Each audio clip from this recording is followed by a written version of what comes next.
എല്ലാവർക്കും നമസ്കാരം.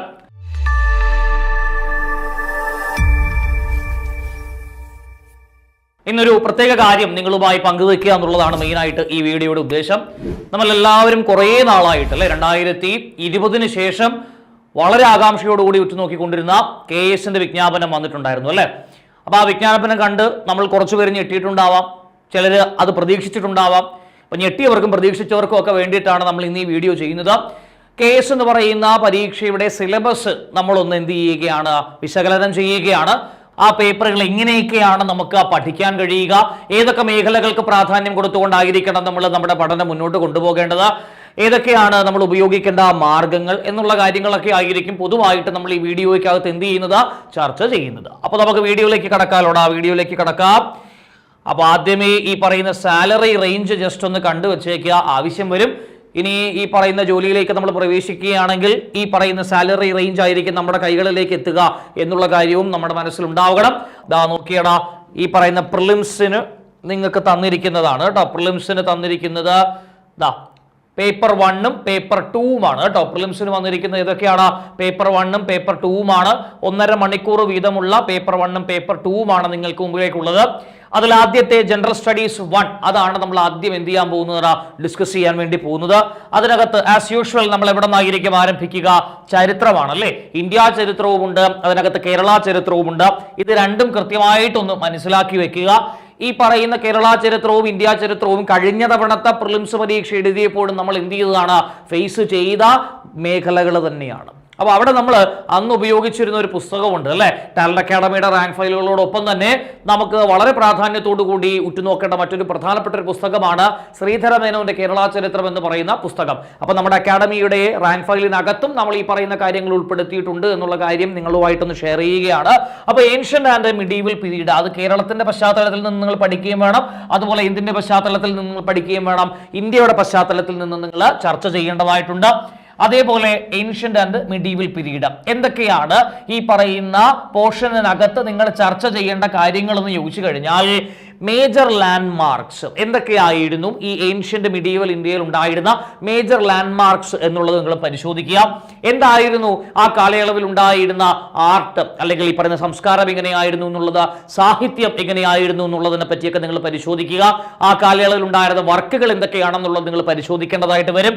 പിന്നെ എന്തൊക്കെയായിരുന്നു റിലീജിയസ് ആൻഡ് ഇക്കണോമിക് കണ്ടീഷൻസ് എങ്ങനെയായിരുന്നു എന്നുള്ളത്, എന്തൊക്കെയായിരുന്നു പ്രോമിനന്റ് ആയിട്ടുള്ള മൂവ്മെന്റ്സ്. നമ്മുടെ സ്ഥിരം യൂഷ്വൽ ക്ലീഷേ കാര്യങ്ങൾ തന്നെയാണ് ഈ പറയുന്ന കേരള ഹിസ്റ്ററിക്കകത്തും ഇന്ത്യൻ ഹിസ്റ്ററിക്കകത്തും ഏൻഷ്യന്റും മിഡീവലും ഉണ്ടെന്ന് മാത്രമാണ് ഇതിനകത്തുള്ളൊരു പ്രത്യേകത.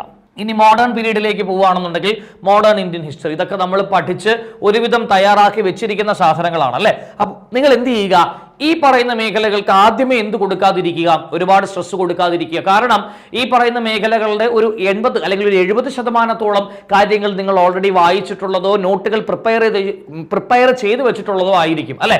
അപ്പൊ അതുകൊണ്ട് നിങ്ങൾ എന്ത് ചെയ്യേണ്ട ആവശ്യമില്ല, ആദ്യമേ ചാടിക്കേറി മോഡേൺ ഹിസ്റ്ററിയും അതുപോലെ തന്നെ കേരള ഹിസ്റ്ററിയും ഒന്നും പഠിക്കേണ്ട ആവശ്യം നിങ്ങൾക്ക് ഉണ്ടാവുകയില്ല. അപ്പൊ ആദ്യം നമ്മൾ എന്ത് ചെയ്യണം, നമുക്ക് ഒട്ടും പരിചിതമല്ലാത്ത മേഖലകൾ കണ്ടെത്തുക. സിലബസിനകത്ത് എപ്പോഴും നമ്മൾ ചെയ്യേണ്ട കാര്യങ്ങൾ അതാണ്.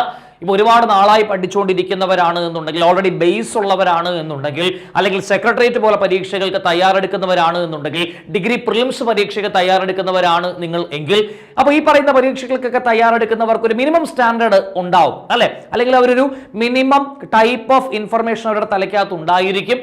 അതിനപ്പുറത്തേക്ക് സിലബസിൽ എന്തൊക്കെയാണ് കൊടുത്തിട്ടുള്ളത് എന്നുള്ളത് നിങ്ങൾ എന്ത് ചെയ്യുക, പരിശോധിക്കുക. പുതിയതായിട്ടുള്ള ടോപ്പിക്കുകൾ എന്തെങ്കിലും വന്നിട്ടുണ്ടോ എന്നുള്ളത് പരിശോധിക്കുക. അതിൽ നിന്നായിരിക്കണം നിങ്ങൾ എന്ത് ചെയ്യേണ്ടത്, നിങ്ങളുടെ പഠനം ആരംഭിക്കേണ്ടത്. എപ്പോഴും നമുക്ക് അറിഞ്ഞുകൂടാത്ത കാര്യങ്ങളായിരിക്കണം ആദ്യം എന്ത് ചെയ്യേണ്ടത്, പഠിക്കേണ്ടത്.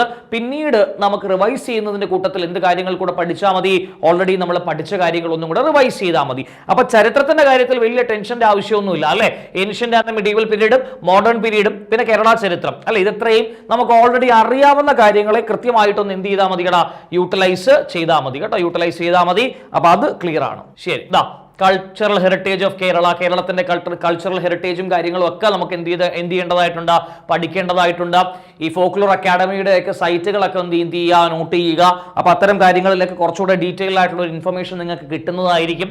ഇനിതാ ഞാൻ പറയും ഏറ്റവും പ്രാധാന്യം കൊടുക്കേണ്ട മേഖല ഏതായിരിക്കണം? Indian constitution, public administration, political system, governance, social justice and international relations. നിങ്ങൾക്ക് ഒട്ടും പരിചിതമല്ല എന്ന് ഞാൻ പറയില്ല, പക്ഷെ ഇതിനകത്ത് കുറെ പുതിയ കാര്യങ്ങൾ നിങ്ങൾ എന്ത് ചെയ്യേണ്ടതായിട്ടുണ്ട്, പഠിക്കേണ്ടതായിട്ടുണ്ട്. എസ്പെഷ്യലി ഇന്റർനാഷണൽ റിലേഷൻസ് എന്ന് പറയുന്ന സാധനം അല്ലെങ്കിൽ പബ്ലിക് അഡ്മിനിസ്ട്രേഷൻ എന്ന് പറയുന്ന സാധനമൊക്കെ നിങ്ങൾക്ക് അത്ര പരിചിതമല്ലാത്ത മേഖലകളാണ് അല്ലേ. അപ്പൊ അവിടെ നിന്ന് എന്ത് ചെയ്യുക, നിങ്ങളുടെ പഠനം ആരംഭിക്കുക. അപ്പൊ സിലബസ് എടുത്തതിന് ശേഷം നിങ്ങൾ എന്ത് പരിശോധിക്കുക, ഏതൊക്കെയാണ് എനിക്ക് ഒട്ടും പോകാത്ത അല്ലെങ്കിൽ എനിക്ക് ഒട്ടും പരിചിതമല്ലാത്ത മേഖലകൾ ഏതൊക്കെയാണെന്നുള്ളത് നിങ്ങൾ എന്ത് ചെയ്യുക, കണ്ടുപിടിക്കുക.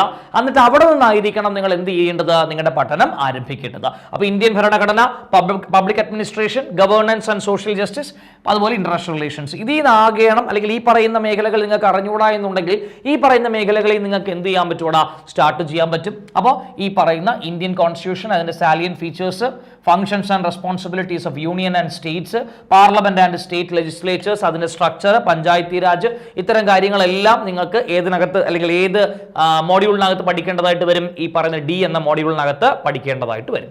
പിന്നെയുള്ളത് ഏതാണ്, reasoning, mental ability and simple arithmetic. കഴിഞ്ഞ തവണത്തെ ചോദ്യപേപ്പർ ഒന്ന് പരിശോധിച്ചതിന് ശേഷം എന്തൊക്കെയാണ് ഈ പറയുന്ന മേഖലയിൽ ചോദിച്ചിട്ടുള്ള ചോദ്യങ്ങളൊന്ന് പരിശോധിക്കുക, ഏതൊക്കെ ടൈപ്പ് ഓഫ് ചോദ്യങ്ങൾക്കാണ് ഇവർ സ്ട്രെസ് കൊടുത്തിരിക്കുന്നത് എന്നുള്ളത് നോക്കുക. അതൊക്കെ മനസ്സിലാക്കി കഴിയുമ്പോഴത്തേക്ക് നിങ്ങൾക്ക് ഈ ഏരിയ എന്ത് ചെയ്യാൻ പറ്റൂടാ, അനലൈസ് ചെയ്ത് ഉത്തരങ്ങൾ കണ്ടെത്താനുള്ളൊരു സ്കോപ്പ് അല്ലെങ്കിൽ ഉത്തരം പെട്ടെന്ന് കണ്ടെത്താനുള്ളൊരു മാർഗ്ഗം നിങ്ങൾക്ക് ഉണ്ടാവും. ഇതിൽ reasoning, mental ability and simple arithmetic അല്ലെ, അതിൽ നിങ്ങൾക്ക് ഞാൻ നേരത്തെ പറഞ്ഞല്ലോ പെട്ടെന്ന് പരിചിതമല്ലാത്ത മേഖലകൾ എന്ന് പറയുന്നത് കോഡിംഗ് ആൻഡ് ഡീകോഡിംഗ് ആണ്. കോഡിംഗ് ആൻഡ് ഡീകോഡിംഗ് എന്ന് പറഞ്ഞാൽ വളരെ സിമ്പിൾ ആയിട്ടുള്ള കാര്യങ്ങളാണ് നമ്മൾ സാധാരണ രീതിയിൽ പഠിക്കുന്നത്. അതിന് പുറമെ കുറച്ചുകൂടെ കോംപ്ലിക്കേറ്റഡ് ആയിട്ടുള്ള കോഡിംഗ് ആൻഡ് ഡീകോഡിംഗ് ഒക്കെ നിങ്ങൾ എന്ത് ചെയ്യുക, ഒന്ന് പഠിച്ചു വെച്ചേക്കുക. പ്ലസ് ഈ പറയുന്ന വെൻ ഡയഗ്രാം, അതും നമ്മൾ ഒരുപാട് പ്രോബ്ലംസ് ചെയ്യുന്ന ആൾക്കാരല്ല, അപ്പൊ ആ വെൻ ഡയഗ്രാം റിലേറ്റഡ് ആയിട്ടുള്ള കാര്യങ്ങളും എന്ത് ചെയ്യുക, ഒന്ന് പഠിച്ചു വെച്ചേക്കുക. അടുത്ത നമ്മുടെ ആളെന്ന് പറയുന്നത് ആരാണ്, ജോഗ്രഫിയാണ് കേട്ടോ. അടുത്ത നമ്മുടെ ആളെന്ന് പറയുന്ന ആരാണ്, ജോഗ്രഫിയാണ്. ജോഗ്രഫിയും നമ്മൾ ഈ പറയുന്നത് പോലെ ഓൾറെഡി ഈ പറയുന്ന സാധനങ്ങളെല്ലാം പഠിച്ചു വെച്ചിരിക്കുന്ന കുറച്ച് സാധനങ്ങളുണ്ട്. പുതിയതായിട്ട് പ്രവേശിക്കുന്നവർക്ക് ഞാൻ പറഞ്ഞല്ലോ ഏത് മേഖലയാണ് നിങ്ങൾക്ക് പാട് എന്നുള്ളത് ആദ്യം സിലബസ് വായിക്കുമ്പോൾ നിങ്ങൾക്കൊരു ധാരണ കിട്ടും. അതിൽ നിന്ന് നിങ്ങൾ എന്ത് ചെയ്യുക, ആരംഭിക്കുക. അല്ലെങ്കിൽ ഒട്ടും ആദ്യമായിട്ടാണ് ഈ മേഖലയിലൂടെ കടന്നു വരുന്നത് എന്നുണ്ടെങ്കിൽ നിങ്ങൾ ഇഷ്ടമുള്ളൊരു മേഖല തിരഞ്ഞെടുക്കുക, എന്നിട്ട് പഠിച്ചു തുടങ്ങുക. അത് നിങ്ങൾക്ക് ഒട്ടും പറ്റുന്നില്ല എന്നുണ്ടെങ്കിൽ മാത്രം സ്വിച്ച് ചെയ്യുക. മാത്സ് ഒക്കെ ചിലപ്പോൾ ചിലർക്ക് എളുപ്പമായിരിക്കും, ഇതിൽ ഏതെങ്കിലുമൊക്കെ ഒരു സബ്ജക്ട് നിങ്ങൾക്ക് എളുപ്പമായിരിക്കും. എന്നിട്ട് സ്വിച്ച് ചെയ്തിട്ട് നിങ്ങൾ എങ്ങോട്ടേക്ക് പോവുക, നിങ്ങൾക്ക് എളുപ്പമെന്ന് തോന്നുന്ന സബ്ജക്റ്റുകളിലേക്ക് എന്ത് ചെയ്യുക, പോവുക. എന്നിട്ട് നിങ്ങളുടെ സ്റ്റാൻഡേർഡ് പതുക്കെ കൂട്ടി സിലബസിൽ ഏറ്റവും പ്രയാസകരമായിട്ടുള്ള മേഖലകളിലേക്ക് പതുക്കെ എന്ത് ചെയ്യുക, ചുവട് വയ്ക്കുക. അങ്ങനെയാണ് നമ്മൾ സാധാരണ രീതിയിൽ നമ്മുടെ പഠിത്തം മുന്നോട്ട് കൊണ്ടുപോകുന്നത്. അപ്പോൾ ഒരിക്കൽ കൂടെ നമ്മൾ പഠിച്ചത് ഈ പറയുന്ന ഹിസ്റ്ററി അല്ലെ, ചരിത്രത്തിൽ നിന്നാണ് നമ്മൾ ആരംഭിച്ചത്. ചരിത്രം എന്ന് പറയുന്നത് കേരള ചരിത്രവും ഇന്ത്യ ചരിത്രവും അതുപോലെ തന്നെ ലോക ചരിത്രവും, ഇത് മൂന്നും അടങ്ങിയിട്ടുള്ളതാണ് നമ്മൾ പഠിച്ചു. പ്ലസ് ഈ പറയുന്ന ഹെറിറ്റേജ്, കൾച്ചറൽ ഹെറിറ്റേജ് ഓഫ് കേരളവും നമ്മൾ ഡിസ്കസ് ചെയ്യേണ്ടതായിട്ടുണ്ട്. പിന്നെ ഇന്ത്യൻ ഭരണഘടന, ഏറ്റവും പ്രാധാന്യം കൊടുക്കേണ്ട ഒരു മേഖല കൂടിയാണ് ഇന്ത്യൻ ഭരണഘടന. ഇന്റർനാഷണൽ റിലേഷൻസ് പോലുള്ള, പബ്ലിക് അഡ്മിനിസ്ട്രേഷൻ പോലുള്ള പുതിയ മേഖലകൾ അതിലേക്ക് കടന്നു വന്നിട്ടുണ്ട്. അത് കൃത്യമായി എന്ത് ചെയ്യേണ്ടതായിട്ടുണ്ട്, നമുക്ക് പരിശോധിച്ച് എങ്ങനെയൊക്കെയാണ് അതിൽ നിന്നുള്ള ചോദ്യങ്ങൾ വരാൻ സാധ്യതയുള്ളത് എന്നൊക്കെയുള്ളത് നമ്മൾ പരിശോധിക്കണം. പിന്നെ reasoning, mental ability and simple arithmetic ആണ്. അതും കൃത്യമായി നമുക്ക് ഈ പറയും പോലെ അറിഞ്ഞൂടാത്ത മേഖല ഏതാണെന്നുള്ളത് ആദ്യം പരിശോധിച്ചിട്ട് മുന്നോട്ട് പോവുക. ഇനിയുള്ളത് ജോഗ്രഫിയാണ്. ജോഗ്രഫി നേരത്തെ ഇതൊക്കെ നമ്മൾ ഓൾറെഡി പഠിച്ചു വെച്ചിരിക്കുന്ന സാധനങ്ങളാണ്. അതിനെ ഒന്ന് പൊടി തട്ടി എടുത്താൽ മതി. പഠിക്കാത്തവരാണെന്നുണ്ടെങ്കിൽ NCERT ടെക്സ്റ്റുകളും SCERT ടെക്സ്റ്റുകളും നമ്മുടെ ഗൈഡുകളും ഒക്കെ അവൈലബിൾ ആണ്. അതിൽ നിന്നും നിങ്ങളുടെ പഠനം എന്ത് ചെയ്യാം, നിങ്ങൾക്ക് ആരംഭിക്കാം. സ്ട്രാറ്റജി വീഡിയോ പിന്നീട് ഒരിക്കൽ നമ്മൾ ചെയ്യുന്നതായിരിക്കും. ഇപ്പോൾ എന്താണ് സിലബസ് എന്നുള്ളത് കൃത്യമായിട്ട് നിങ്ങളിലേക്ക് എത്തിക്കാൻ വേണ്ടിയിട്ടാണ് ഈ ഒരു വീഡിയോ നമ്മൾ ചെയ്യുന്നത്. ഇനി പേപ്പർ 2 ഉണ്ട്. പേപ്പർ 2 പ്രിലിംസിന്റെ രണ്ടാമത്തെ പേപ്പറാണ്. അതിനകത്ത് ഇക്കോണമി ആൻഡ് പ്ലാനിംഗ് അല്ലെ, ഇക്കോണമി ആൻഡ് പ്ലാനിംഗ് ആണ്. Indian economy on the eve of independence, Indian economy in post reform period, new economic reforms, NITI Aayog, national income per capita income, sectoral composition, primary secondary tertiary മേഖല, development under different policy regimes, goals, constraints, institutions and policy framework. ചുരുക്കം പറഞ്ഞു കഴിഞ്ഞാൽ 5 year plan, NITI Aayog, അതുപോലെ തന്നെ ദേശീയ വരുമാനം, പിന്നെ നമ്മുടെ പലതരത്തിലുള്ള സെക്ടേഴ്സ്, ഇത് മൂന്നിനും പ്രാധാന്യം കൊടുത്തുകൊണ്ടുള്ള മേഖലയാണ്. പിന്നെ സ്വാതന്ത്ര്യത്തിന് മുമ്പുള്ള ഇന്ത്യ, സ്വാതന്ത്ര്യത്തിന് ശേഷമുള്ള India, plus new economic policy, ഇത്രയുമാണ് ഈ പറയുന്ന ഇക്കോണമി ആൻഡ് പ്ലാനിങ്ങിനകത്ത് അവർ എന്ത് ചെയ്തിരിക്കുന്നതാണ്, ഉൾപ്പെടുത്തിയിരിക്കുന്നത്. Plus agriculture sector, land reforms in India, technological change in agriculture, major crops, cropping pattern, green revolution, public distribution system, നമ്മുടെ agricultural finance policy and marketing, issues in food security, അതുപോലുള്ള കാര്യങ്ങളെല്ലാം എക്കണോമിക്സിനകത്താണ് വരിക. പിന്നെ industrial policy വളരെ പ്രധാനപ്പെട്ടതാണ്. നമുക്ക് കുറേ industrial policies ഉണ്ട്. ആ ഇൻഡസ്ട്രിയൽ പോളിസീസ് കൃത്യമായി പഠിക്കാൻ വേണ്ടി പറയുന്നുണ്ട്, സ്പെഷ്യൽ ഇക്കണോമിക് സോൺസ് പഠിക്കുന്നതിനെ പറ്റി പറയുന്നുണ്ട്, ഇൻഫ്രാസ്ട്രക്ചർ ഇൻ ഇന്ത്യൻ ഇക്കോണമി പറയുന്നുണ്ട്. അപ്പോൾ ഇതെല്ലാം നമുക്ക് ഒരു മിനിറ്റ് എന്തിന്റെ പ്രധാനപ്പെട്ട മേഖലകളാണ്? ഒരു സെക്കൻഡ്. ഈ പറഞ്ഞ ഇക്കണോമിക്സിനകത്ത് വരുന്ന കാര്യങ്ങളാണ്. നോക്കിയേ, ഇനിതാ Indian public finance, budgeting, tax system, അതെല്ലാം നമുക്ക് പഠിക്കേണ്ടതായിട്ടുണ്ട്. പിന്നെ ഇക്കോണമി ഓഫ് കേരള. അപ്പം ഞാൻ പറയും ഇക്കോണമി, സെക്കൻഡ് പേപ്പറിൽ ഇക്കോണമി എന്ന് പറയുന്നത് രണ്ടായിട്ട് ഡിവൈഡ് ചെയ്യാം. നമുക്ക് ഇന്ത്യൻ ഇക്കോണമി എന്ന് ഡിവൈഡ് ചെയ്യാം, കേരള ഇക്കോണമി എന്ന് നമുക്ക് ഡിവൈഡ് ചെയ്യാം. അപ്പോൾ ഇന്ത്യൻ ഇക്കോണമി നമ്മൾ യൂഷ്വലി ഈ പറയുന്ന UPSC ബാക്ക്ഗ്രൗണ്ട് ഉള്ളവർക്കൊക്കെ ഒരുവിധം, അല്ലെങ്കിൽ ഈ പറയുന്ന ഡിഗ്രി പ്രിലിംസ് ഒക്കെ പഠിക്കുന്ന ആൾക്കാരാണെന്നുണ്ടെങ്കിൽ അവർക്ക് ഒരുവിധം ഏത് മേഖല ഓക്കെ ആയിരിക്കും? ഇന്ത്യൻ ഇക്കോണമി എന്ന് പറയുന്ന മേഖല ഓക്കെ ആയിരിക്കും. ഇനി അതല്ല, കേരള ഇക്കോണമി ആണ് നമുക്ക് സ്വാഭാവികമായിട്ടും ടഫ് ആവാൻ പോകുന്നൊരു മേഖല, അതായിരിക്കും.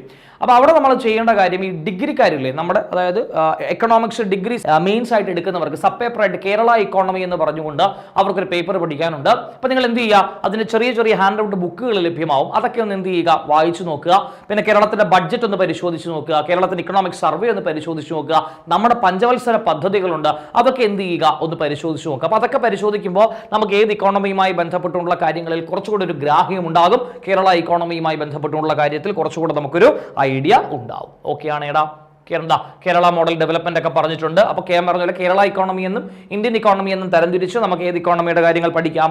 ഈ പറയുന്ന നമ്മുടെ എക്കണോമിക്സിനകത്ത് വരുന്ന കാര്യങ്ങൾ ചർച്ച ചെയ്യാം. സയൻസ് ആൻഡ് ടെക്നോളജി വളരെ വളരെ പ്രാധാന്യമുള്ള മറ്റൊരു മേഖലയാണ് science and technology, especially cyber security. Cyber security എന്ന് പറയുന്ന മേഖലയിൽ നമുക്ക് എന്ത് ചെയ്യാൻ പറ്റില്ല, ഒഴിച്ചുകൂടാനാവാത്തൊരു കാര്യമാണ്. അതുപോലെ കാർഷിക മേഖലയിലുള്ള സയൻസ് ആൻഡ് ടെക്നോളജി കാര്യങ്ങൾ, സ്പേസ് മേഖലയിലുള്ള സയൻസ് ആൻഡ് ടെക്നോളജി കാര്യങ്ങൾ, ഡിഫൻസ് മേഖലയിലുള്ള സയൻസ് ആൻഡ് ടെക്നോളജി കാര്യങ്ങൾ, ഹെൽത്ത് മേഖലയിലുള്ള സയൻസ് ആൻഡ് ടെക്നോളജി കാര്യങ്ങൾ, ഇത് നിങ്ങൾക്ക് കൃത്യമായിട്ട് പഠിക്കണമെന്നുണ്ടെങ്കിൽ പേപ്പർ കൃത്യമായിട്ട് വായിക്കണം. പേപ്പർ കൃത്യമായിട്ട് വായിക്കാതെ നമുക്ക് ഏത് മേഖലയുമായി ബന്ധപ്പെട്ടുള്ള കാര്യങ്ങൾ ഉത്തരവിടാൻ പാടായിരിക്കും. സയൻസ് ആൻഡ് ടെക്നോളജി, അതിനകത്ത് പബ്ലിക് ഹെൽത്ത് ഉണ്ട് കേട്ടോ, പബ്ലിക് ഹെൽത്ത് ഉണ്ടാവും, national policy on science and technology, innovations, അങ്ങനെ കുറേ കാര്യങ്ങൾ ഇതിനകത്ത് അവർ കൊടുത്തിട്ടുണ്ട്. പിന്നെ എനർജി റിക്വയർമെന്റ്സ് ആൻഡ് എഫിഷ്യൻസി, അങ്ങനെ കുറേ. പിന്നെ പഠിക്കേണ്ട ഒരു പോയിന്റ് ആണ് ആർട്ടിഫിഷ്യൽ ഇന്റലിജൻസ്, അല്ലേ? വളരെ പ്രധാനപ്പെട്ട മറ്റൊരു ടോപ്പിക്കാണ് ആർട്ടിഫിഷ്യൽ ഇന്റലിജൻസ്. അത് നമുക്ക് എന്ത് ചെയ്യാൻ പറ്റില്ല, ഒഴിച്ചുകൂടാൻ പറ്റാത്തൊരു കാര്യമാണ്. ഇന്ന് 2025 നമ്മൾ നിൽക്കുമ്പോൾ വളരെ പ്രാധാന്യത്തോടു കൂടി നമ്മൾ പഠിക്കേണ്ട മറ്റൊരു ടോപ്പിക്കാണ് ഈ പറയുന്ന ആർട്ടിഫിഷ്യൽ ഇന്റലിജൻസ്. അതുപോലെ എൻവയോൺമെന്റൽ സയൻസ് ഉണ്ട് കേട്ടോ, എൻവയോൺമെന്റൽ സയൻസ് ഉണ്ട്.